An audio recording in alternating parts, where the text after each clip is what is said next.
Assalamualaikum warahmatullahi wabarakatuh. Di sini saya moderator dari kelompok 9 akan mencoba mempresentasikan hasil makalah dari kelompok kami, yaitu mengenai instrumen investasi emas.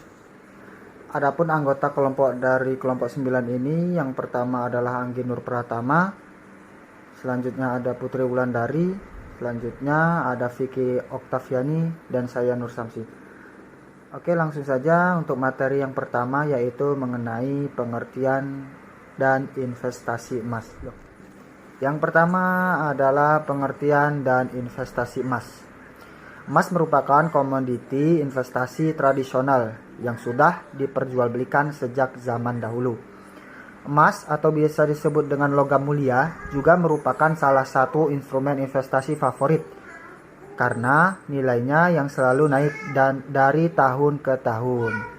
Nilai emas terhadap rupiah dan terhadap mata uang lain berfluktuasi setiap saat.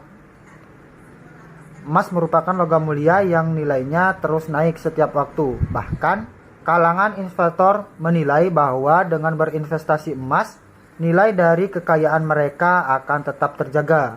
Investasi emas cenderung stabil dan hampir tidak berpengaruh oleh adanya inflasi. Selain beberapa kelebihan dalam menginvestasikan emas, yaitu harga emas tidak tergantung oleh situasi politik dunia, perubahan mata uang kurs asing, dan tidak tergantung kepada pemerintah dan perbankan atau institusi di bagian dunia manapun. Nah, dari 50 responden terhitung sebanyak 37 responden dengan persentase 74% menyatakan tertarik dengan investasi emas, sebab sudah banyak warga yang sadar akan pentingnya investasi atau menabung emas. Selanjutnya, di mana karakteristik emas yang kebal akan inflasi dari tahun ke tahun, juga harga emas akan terus meningkat. Ditambah lagi tingginya likuiditas emas sehingga mudah dijual kapan saja saat kita memerlukan uang ataupun dana.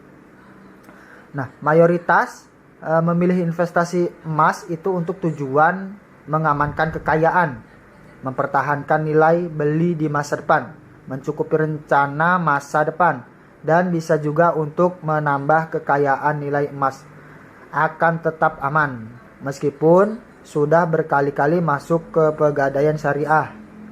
Jika emas tersebut termasuk jenis emas logam mulia, tidak akan menurunkan harga, bahkan semakin lama akan semakin naik dan melonjak. Saya Putri Wulandari. Di sini saya akan melanjutkan materi tentang faktor-faktor yang mempengaruhi harga emas. Yang pertama, inflasi yang meningkat melebihi prediksi. Yang kedua, kericuhan finansial, krisis moneter pada tahun 1998 dan 2008 termasuk ke dalam kericuhan atau kepanikan finansial. Yang ketiga, kenaikan harga minyak yang signifikan.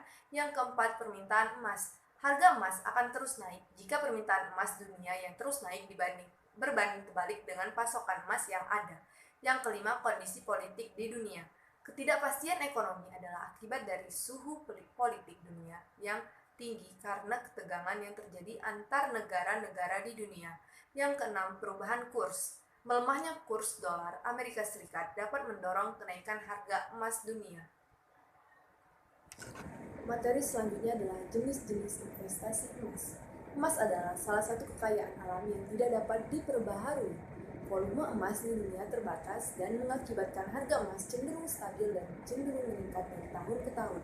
Ada 3 jenis investasi emas, yaitu yang pertama, investasi emas dalam bentuk fisik, yang kedua, investasi emas dalam bentuk perhiasan, yang ketiga, investasi emas dalam bentuk satuan trading.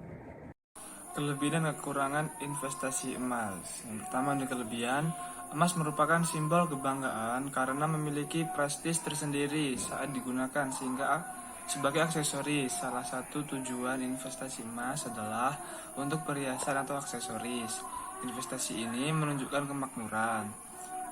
Selanjutnya ada harga emas yang mengalami cenderung terus naik permintaan yang selalu melebihi jumlah yang tersedia.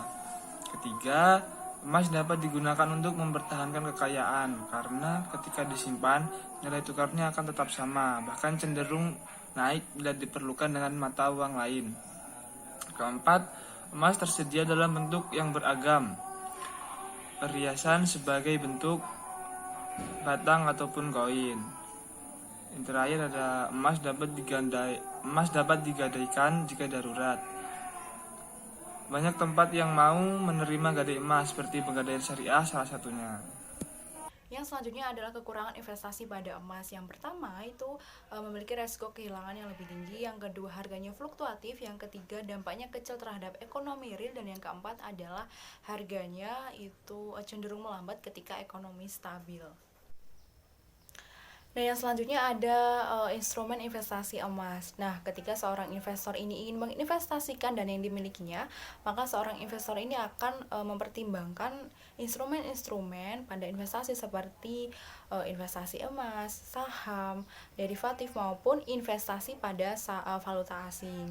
Nah, fluktuasi harga emas dan juga saham ini tidak menentu sehingga ini mengandung resiko dan adanya ketidakpastian. Nah, ini pun juga dijelaskan oleh Tyson bahwa emas itu merupakan investasi yang paling menguntung, yang memberikan keuntungan secara finansial bagi seorang investor. Nah, emas ini juga memiliki resiko yang lebih kecil daripada instrumen investasi lainnya seperti instrumen investasi pada saham, derivatif maupun investasi pada valuta asing.